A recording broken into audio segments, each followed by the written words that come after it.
It's Twisted Sister right here on your classic metal show with The Price. And apparently, according to Dee Snider, former Twisted Sister drummer A.J. Pirro, who passed away a couple of weeks ago, paid the price due to his irresponsible behavior. Is that what Dee said? Dee said that. Are you kidding me? Wow. That's why I brought that into the mix. I thought it would be a good segue. I didn't hear this. Do you have the story? Yes, I do, of course. All right. Dee Snider says A.J. Pirro's irresponsible behavior led to his death. This is why I like Dee Snider. One of the reasons he's always very blunt about things. I think that you, Chris, appreciate this. Absolutely. I've been subjected to a lot of criticism through my life because I've just been very blunt about,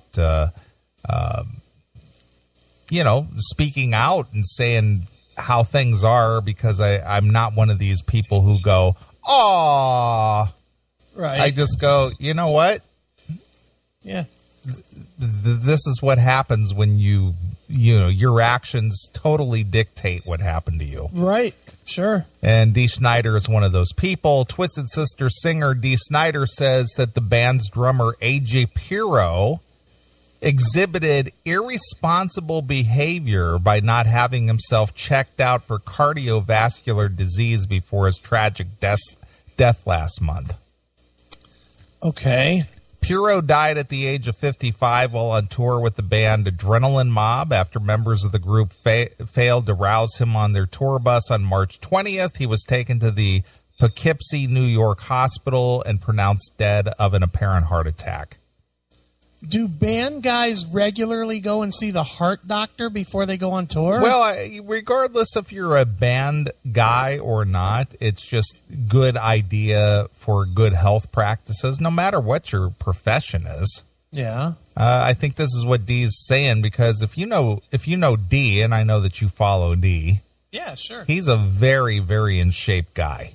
Oh, absolutely. This guy is, he's all about health and good living and whatnot. And, he's a big proponent of that. And, a guy like him who lives a very healthy lifestyle, I can kind of get where he's coming from. Right. And I think this is not just a slam on Pirro, but more or less just a message to people in general. Okay. That's how I read this. Right. People ask me how I feel about AJ's passing, and quite honestly, I'm going through a real period of anger right now about it, Snider told TMZ. He was a great guy, and I loved him dearly, but he had a history of heart disease. His family did. His father died at an early age of 60s of heart disease, and AJ never had himself checked out. And when they did the autopsy, he had a 95% blockage, advanced heart disease. Right. And he didn't have to die. And I feel it's basically irresponsible behavior on his part. He had 2 ex-wives and an ex-girlfriend of 19 years. 19 years. Wow. 4 kids he left behind, and you have a responsibility as a parent and as an adult to get yourself checked out. Okay. He continued, so people, please get yourself checked out. There's no reason for people to die of heart disease in this day and age.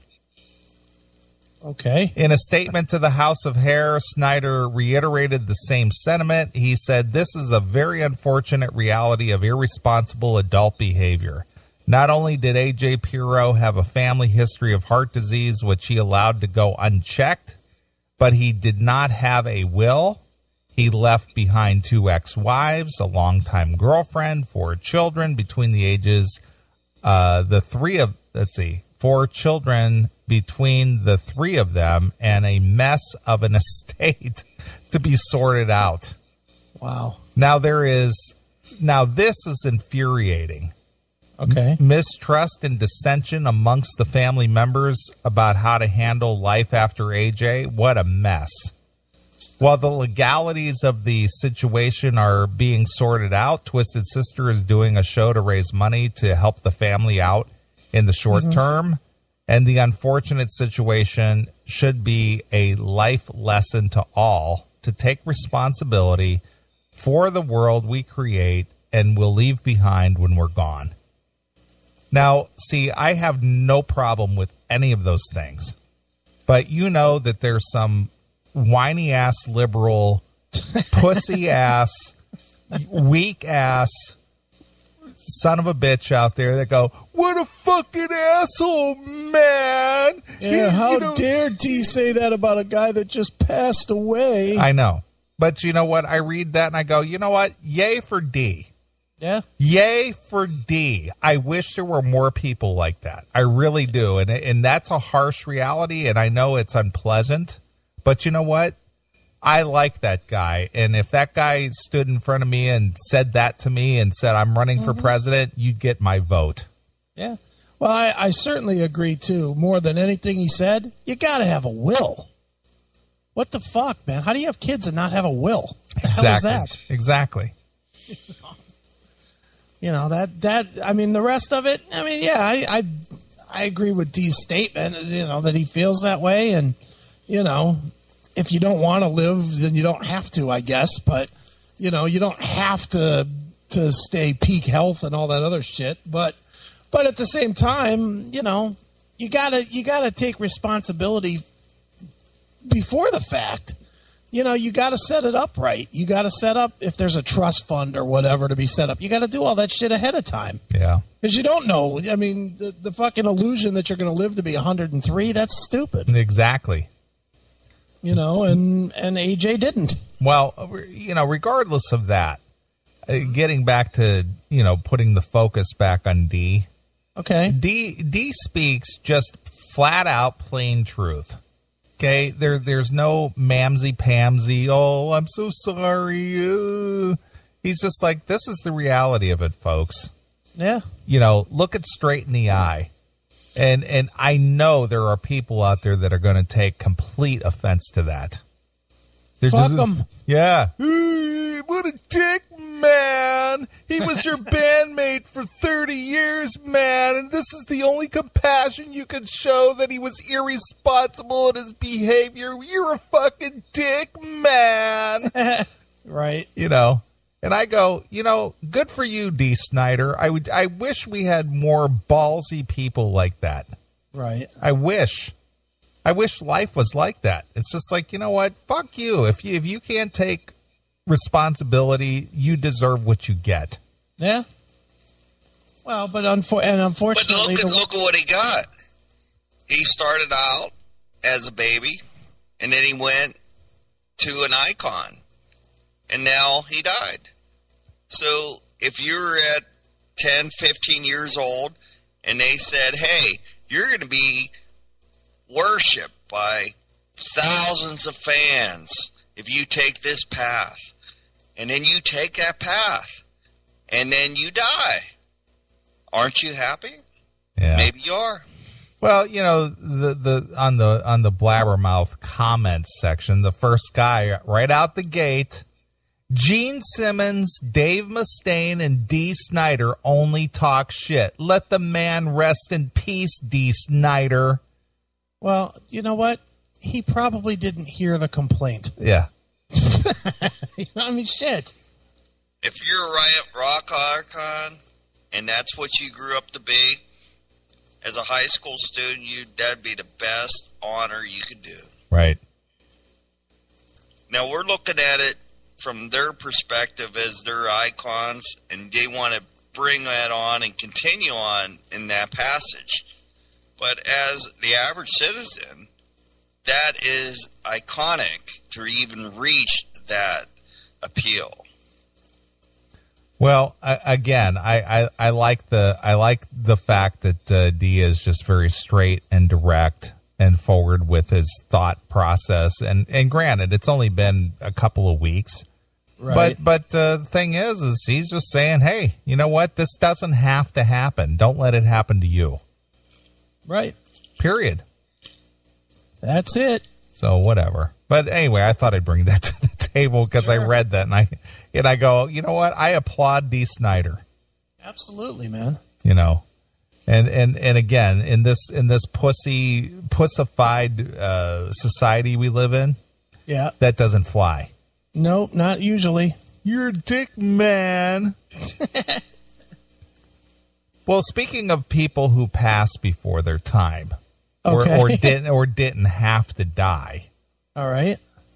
Again, I guess maybe the accusations that have been leveled against me over my lifetime for being uncompassionate, Yeah. and not caring. Mm-hmm. Maybe it's justified in some regard, but Okay. I'm of a Dee Snider mindset.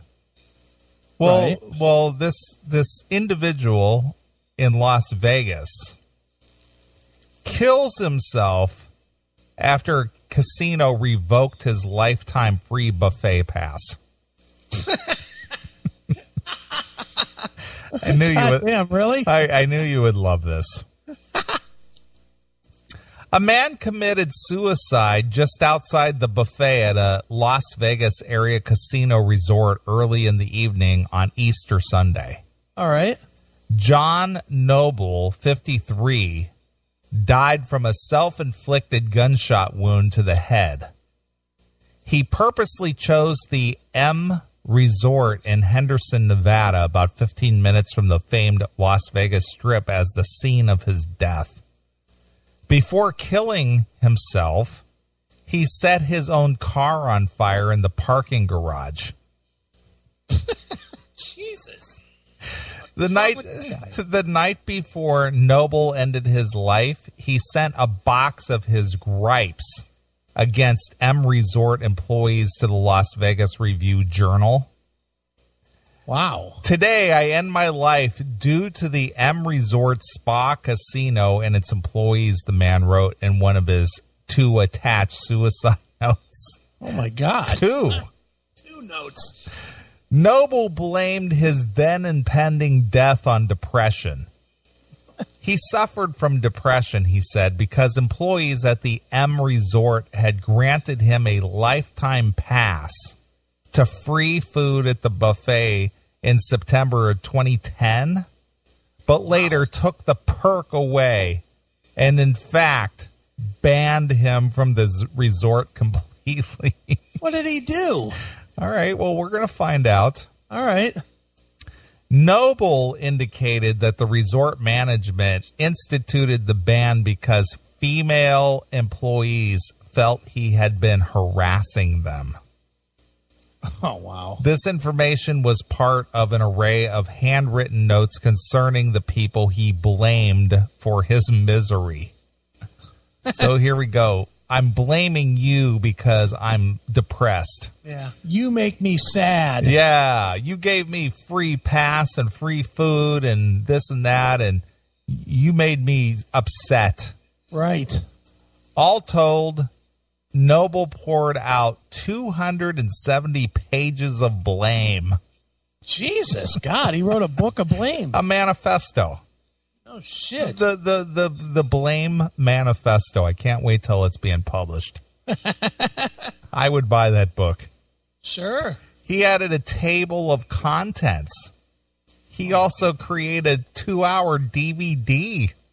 A 2-hour DVD of his complaints? Yeah, he had a lot of time on his hands. Noble's package expresses Noble's side of the harassment story. According to him, he got in trouble for giving female buffet employees gifts and attention. Wow. Page 269 of Noble's package to the Review-Journal, entitled The Curse, Right. expresses the harm Noble hoped would come to these people, these female employees and other M Resort workers. Oh, my God. In 2013, also on Easter Sunday, Yeah. Noble made a suicide threat. Okay. It followed a woman's report that Noble was stalking her. Police intervened at the time, and Noble spent 3 days in a mental hospital. Very nice. So this guy's getting free food and free service, and he's complaining that these people are stalking him because probably he ain't leaving no tips. Well, maybe one of them should have put a fucking head into him. You know, come on. Who's your pal there, Chris? That's Matt. Okay, you didn't formally introduce him to the folks. That's Matt. He's had a couple of drinks. I can tell. I can tell. I don't know who's worse off, him or John Rufo. I'd say probably Matt about now. All right. In addition, Noble spent considerable time in the recent years attacking the M Resort on social media. So there we go. Taken to the Facebook. Right. I'm going to go to the Facebook, man. I'm going to shame you publicly. That's where you do it. Right. Those attacks were fairly incessant until his death on Sunday. I'm glad he's dead. Yeah. The M Resort includes 390-room hotel, 92,000 square feet of resort. The buffet is regarded as one of the best in the Las Vegas area, and generally it's off the chain according to Yelpers. Right. So this guy had free access to this buffet, but he basically made a pest out of himself. Yeah. So they cut him off. Yeah. So they said, you know what? We did this solid for you, but now you're kind of making an ass of yourself. Right. So you need to kind of leave. Right. I think that's what it was. You guys made my life worse, man. I'm going to kill myself right out in front of here. Who kills himself about a buffet? Well, it wasn't about the buffet. I think that was just like, you know, the headline. Right. But, you know, he felt rejected because of his unwanted advances toward the female employees. It reminds me of these guys, these lonely. Well, he wasn't leaving a tip if he's getting it for free. Well, Come on now, they getting fucking share in his glory.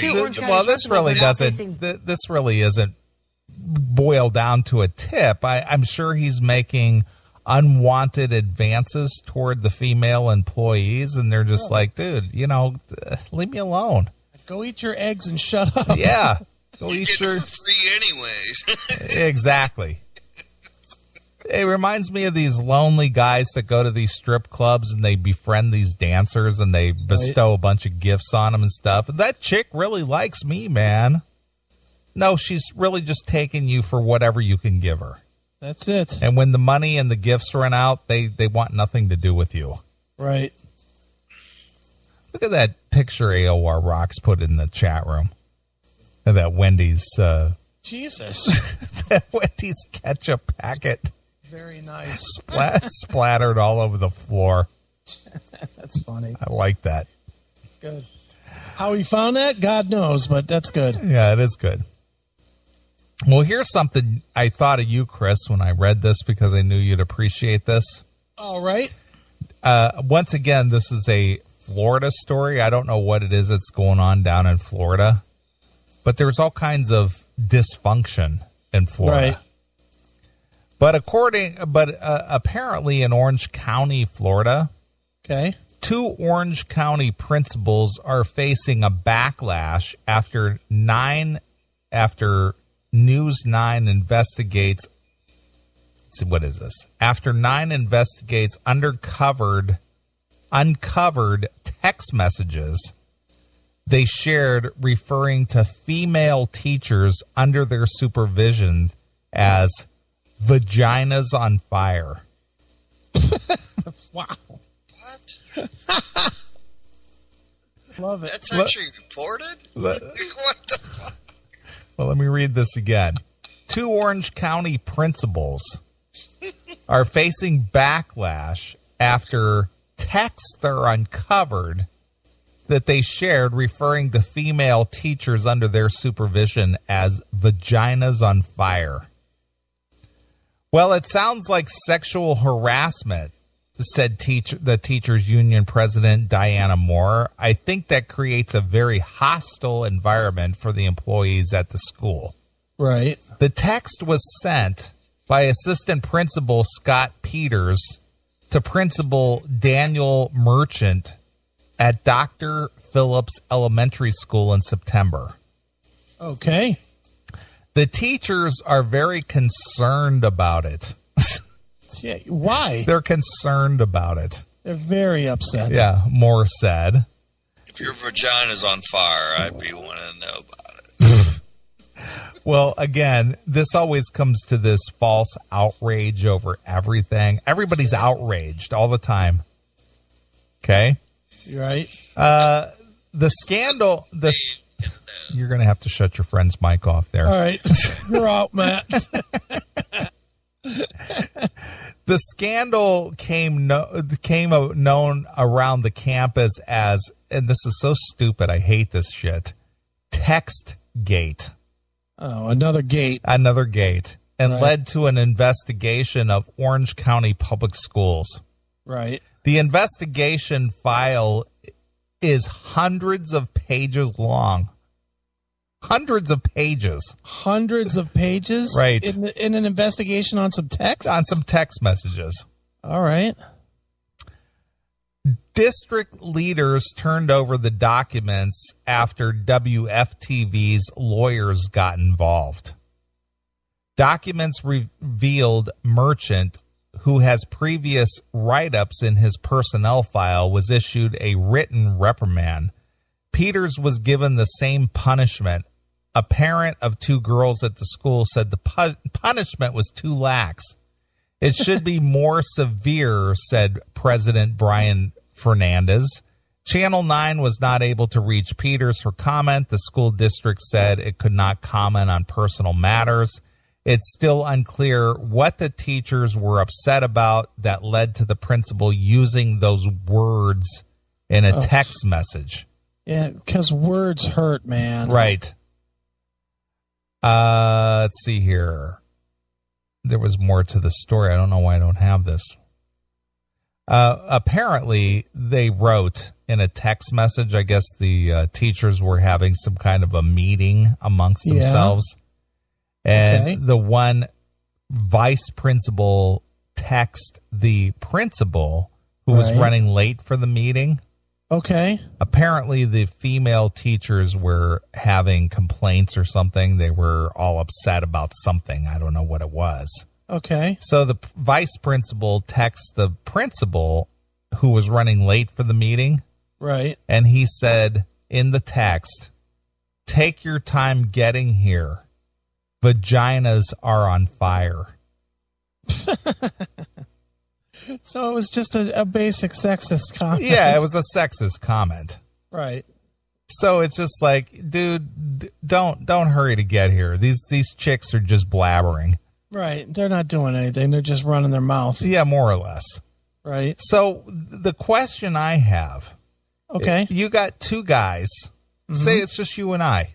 Right. And say we work for the same company. Okay. Or, whatever. How do these texts even get revealed? Yeah, I always want, unless they're using school-issued phones or something. But even if they are school-issued, is somebody going back and looking at the texts? There could be an auditor.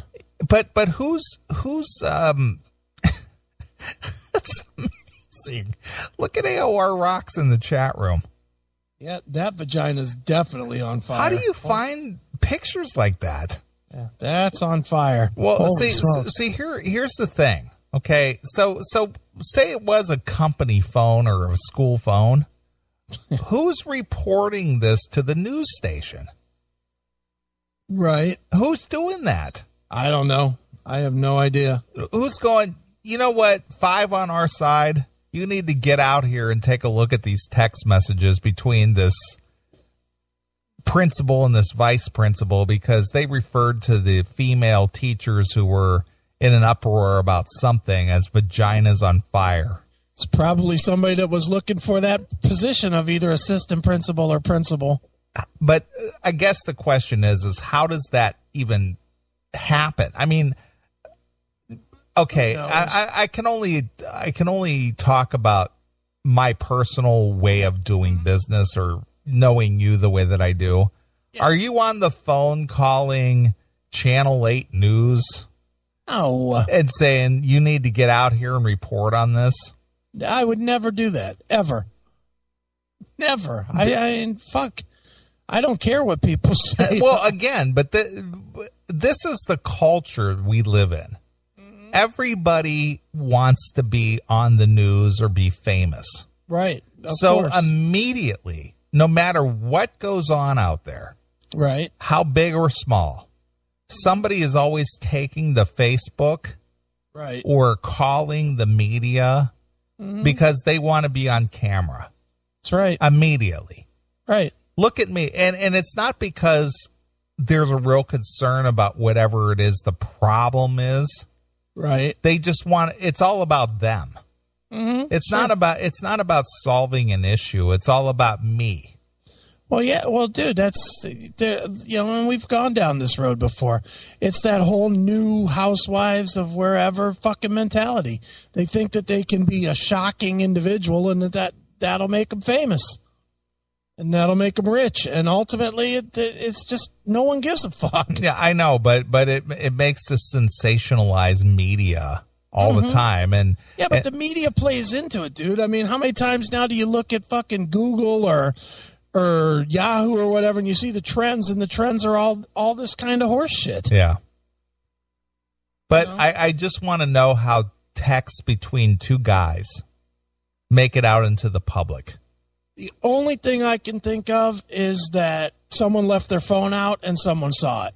Only way that should happen.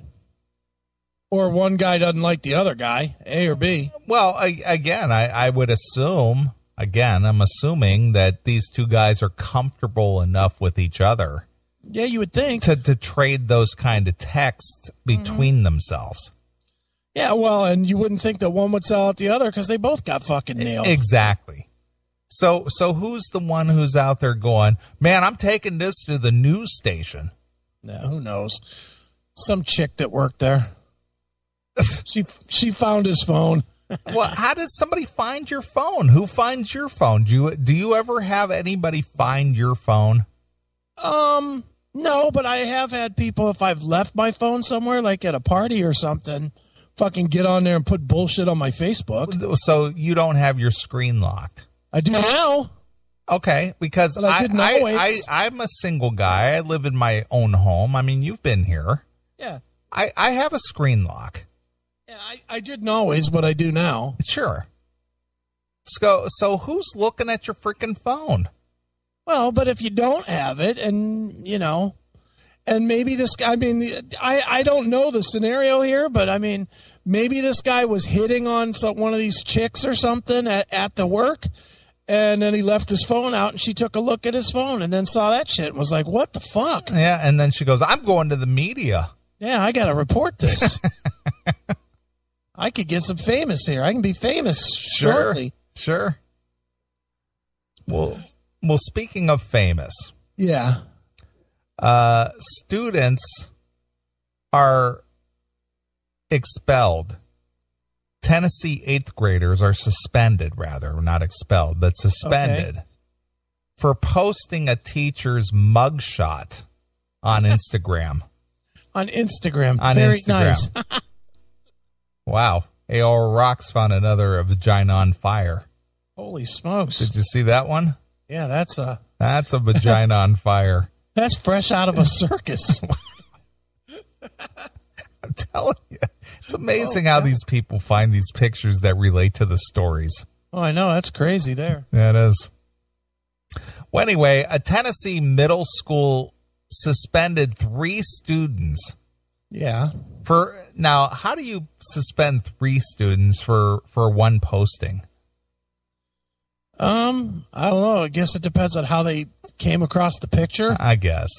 A Tennessee middle school suspended 3 students for posting their teacher's mugshot on Instagram during class, according to a report. Okay. So 8th graders with cell phones. Right. Students at Highland Oaks Middle School in Memphis had a field day on social media. Okay. When 8th grade teacher Tiffany Jackson was arrested for driving with a suspended license. Nice. 3 8th graders who posted the mugshot were given a 3-day suspension on Friday, although many students reposted the image. Nice. Shelby County Schools officials said the students violated the school's appropriate use of technology policy. They have such a thing? Apparently they do. Why? Did they do it at the school? Well, that's what they're saying. They're saying that the students violated the school's appropriate use of technology policy by using social media during class. Okay. If it's during class, that's one thing. But I know a lot of these schools now try to have this fucking policy where you got to act a certain way at your house. Right. The suspension was overturned after the students missed 1 day of class on Monday. Okay. Shauna Richardson said her son was unfairly suspended for posting public information even after he apologized to Jackson and deleted the post. Nice. My son went to Jackson and talked to her to make her feel better. Richardson said, he still got punished, and that's what makes me upset. Okay. Highland Oaks official did not immediately respond to the Daily's News request for a comment. Yeah, but the parent, of course, took the kid's side. Of course. Fucking pussy. So this teacher, she gets arrested publicly, and her mugshot is public. So all they did was just retweet it or whatever the hell they did, Instagram it, and now they're in trouble for that. Well, they did it in class, I guess. If they did it from home, they shouldn't be in any trouble. I agree with you with that. But and they're not really saying if they did it at home or in school, are they? No, well, they said during class is what they said. Well, then, yeah. Then I guess they should be in trouble for during class, but not for posting a picture. It's a public picture. I would agree. You know, sucks to be you. Don't get arrested. Sure. Well, here's a couple of guys who basically are abusing their position on radio. Oh no, it's Neeley and Chris. Well, the thing is again, this goes back to the reason we do what we do on our own network. Mm-hmm. And we don't have commercial sponsorship. Right. Because we do what we do, and we know that what we do will rub people the wrong way and cause a problem and whatever. And we're basically in charge of our own destiny. That's it. But these people are doing this under the umbrella of a organization, more or less. Okay. Right. Okay. So, being that you're in Pennsylvania, maybe this might be, relatable to you. All right. Pennsylvania College expels 3 for racist radio broadcast. Oh boy. So about 300 miles, not quite 300 miles, but about 200 miles to the east of you. Okay. In Harrisburg, Pennsylvania. Mm-hmm. A private Pennsylvania college expelled 3 students over a campus radio broadcast in which they made racist comments and used a slur. Oh, no. They used a slur. That's horrible. Bucknell University President John Bravman, Bravman,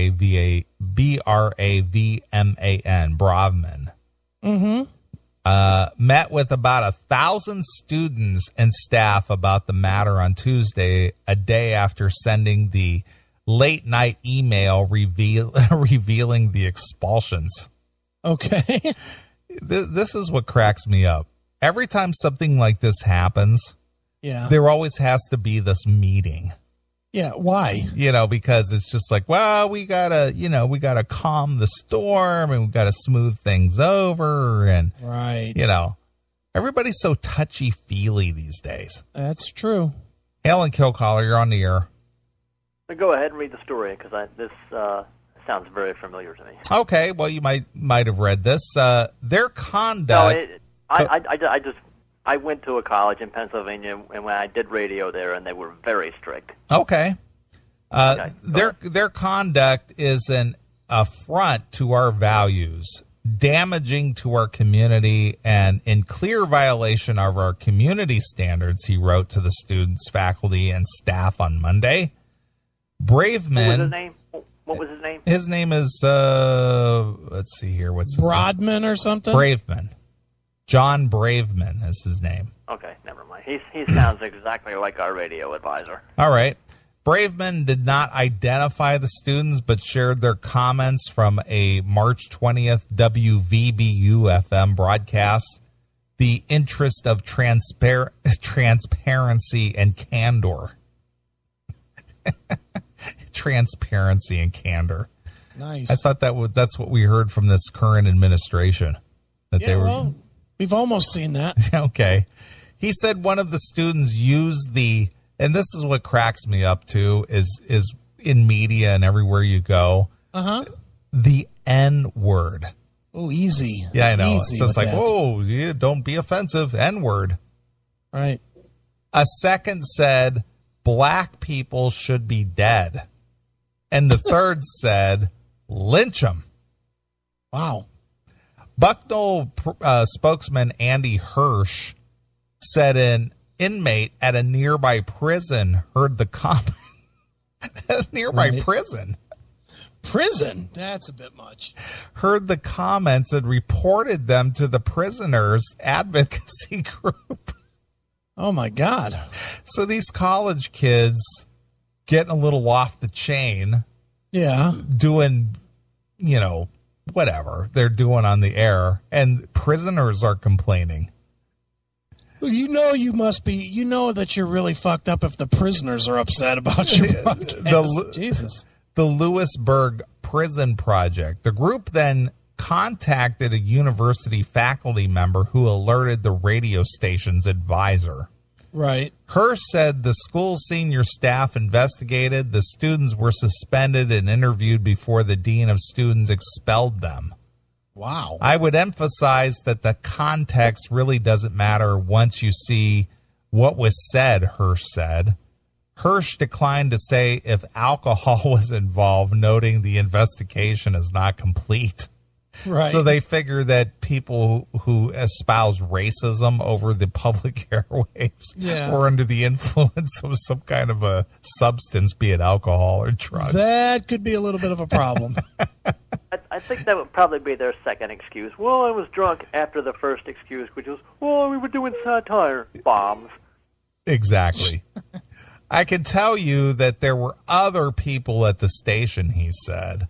Whether or not they were there at the time when this happened, we're still looking into those details. So if there were other people involved, what are they going to say? You guys can't say that. Shut the mics off. Hurry up. Shut it off. Yeah. They're all going to be expelled. Yeah. Bucknell, a liberal arts school with about 3,600 undergraduates, is located in Lewisburg, about 50 miles north of Harrisburg. The student body is 79% white, 5% Hispanic, 4% Asian, and 3% African American. Okay. So they got to give the racial breakdown here.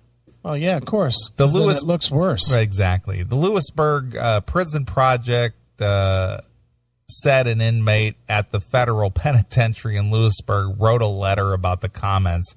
He didn't feel this is right and thought something should be done about it, said David Sprout, a paralegal for the group. Wow, they have a paralegal too. Wow, that's a busy. They're ready for problems. That's a busy prison they got there. Yep, they're ready for problems. Sprout said he did not know what the inmate was serving time for, as if that was an issue or that was a factor here. Well, it could be. All right, Doghouse, your comments. Well, I will just say that when I was in college, not at this place, but probably about 100 miles south in Newark, they were extremely strict about what we could do on the radio. And it was probably, if you started in your freshman year, it was probably your senior year before you finally figured out that nobody was really listening anyway, so you could maybe get away with more stuff than they said. But they told us, they gave us the whole community standard speech. We're not New York. You can't get away with the stuff Howard Stern does on his show because we're York. You're small town Pennsylvania. Even though Stern was on the air there. Sure. But yeah, they gave us the community standards thing. They gave us the slaps test lecture, which I incorporated into the real Jeff Tate one time. Serious literary, artistic, political, or scientific value. You got to be able to make that case for it. If you do anything, they told us that since we were a non-commercial educational station, we were not allowed to endorse any product unless it was part of the underwriting department, which was what we called the advertising department, which is somehow different. We weren't allowed to call them advertisements. Yeah, there were sponsorships. Yeah, they were sponsorships, exactly. Sure. But, the difference is infinitesimal, of course. Right. They told us, because we were non-commercial educational station, we also were not allowed to have any opinions on the air. Like, how does that work? How do you do a show and not have an opinion about something during the course of your 3-hour shift? Well, you're supposed to just read off the cue cards, and this is not personal. This is just what do they? Oh, when I went to broadcasting school in 95, 96, they stressed to us that we were doing personality radio, not personal radio. Personality radio. So your personal input, that was not acceptable. It was like that, and then we had, they actually told us we couldn't play any music that had innuendos in it. Well, that cuts out about 90% of songs ever recorded, doesn't it? Well, of course, we don't want anyone to be offended, God forbid. Yeah, the 20 people that listen to your station, right? Sure. I mean, I'm sure it was a testament to my shitty show, but I was lucky if I got one call per shift. Right. Well, unfortunately, due to this environment that we've been living in for the last 25 years or so, everybody is so overly sensitive and ready to sue. Everybody's so sue happy. So everybody's got to do everything they can do to protect themselves from being liable for, hurting somebody's feelings. Or just, or more to the point, making the school look bad. Well, even if it's that, and Chris has made this point on the air many times about, it's not your right not to be offended. Right. Okay, well, but if it makes the school look bad that they're basically, putting this station on the air and having dumb kids who are trying to do some misguided satire or whatever, saying, black people need to be lynched or whatever. Obviously, it calls down all this unwanted attention onto the school. Sure it does. Well, I'll admit, Doghouse, I mean, being that if it is public airwaves, there are some things that don't belong on there. Being that this show that Chris and I do, this is our own entity, and right. You have a choice to tune in or not tune in. Nobody forces you to listen to this nonsense. And if we go off the rails or say something offensive, that's your own fault for tuning in. If you don't like it, don't listen to it. And we're not publicly funded. We're not sponsorship funded. There's no funding involved except from what comes out of my back pocket. So if somebody's offended, fuck you. It's my back pocket that paid for this. If you don't like it, don't listen. And this. But if you're a college that actually has work study students going out and calling alumni and basically begging for money, that's how you support everything. True, but they're being funded by somebody outside of the college. Absolutely. And that's what the difference is, and that's the reason why Chris and I have not pursued any kind of commercial sponsorship, even though, you know, even though our numbers are screaming these days, we still don't pursue any sponsorship because we know it's going to be problems. Money equals problems, unfortunately. Sure. You know, anybody who puts $1 into what you do, they feel or think that they have some kind of control. And this is the reason why this is 100% funded by the pocket of Wendell Neeley. Yeah. Sure. Which is cool. On the other hand, you know, this college, I guess, you know, they're entitled to do whatever they, you know, discipline the students however they see fit for, you know, basically making them look bad. Well, I agree. And I don't have any problem with that story or expelling these students or taking them off the air or whatever. It is their radio station. It is being funded by sponsorships or donations or however it is they fund it. And if they find their content inappropriate, they have a right to yank them off the air and suspend them. One of our radio advisor's his two favorite words were absolutely forbidden. And his best line was, there are people right now sitting in jail with their lives ruined because of some stunt they pulled on the radio. Yeah, please. I don't think anybody went to jail for something they said on the radio. Exactly. I swear to Christ he said that. Nice. But I mean, they told a few stories of what people had done to get kicked off the radio station. It was just dumb stuff. Probably the most to our current topic was somebody recorded like a parody commercial of a stick that you could hit people with, and it would make break dancing beats that you could break dance to. Obviously, this was in the 80s. Of course. Right. Sure.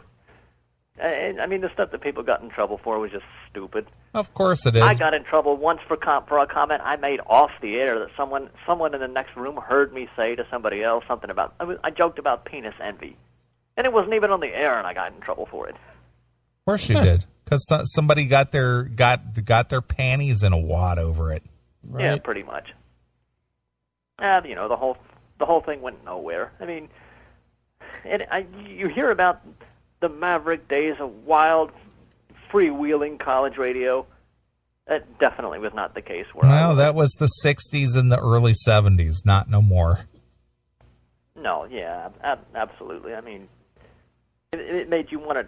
I mean, some kids, if they had, you know, more than one person there, they would try to do like a talk show. They would try to banter a little bit, but I was just by myself, so I pretty much did what you did when Chris was gone. I just played music. Sure. I mean, it's tough. It's tough to carry a show by yourself.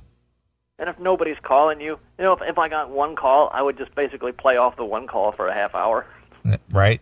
Well, you got to do what you got to do. You got to use your resources. But nah. I think the most notable thing about that story was that it was a bunch of prisoners who complained. Yeah, I know. I think that's hysterical.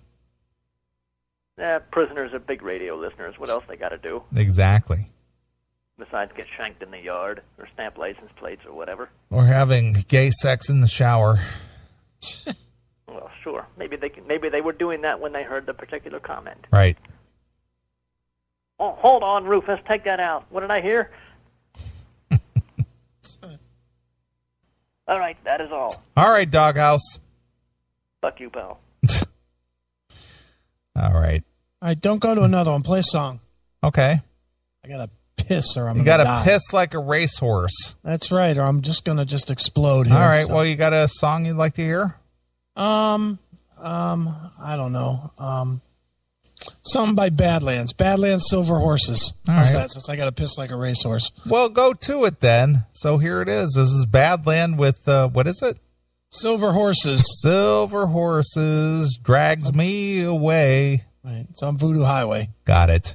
All right, man. Well, here's Badlands exclusively here on your classic metal show.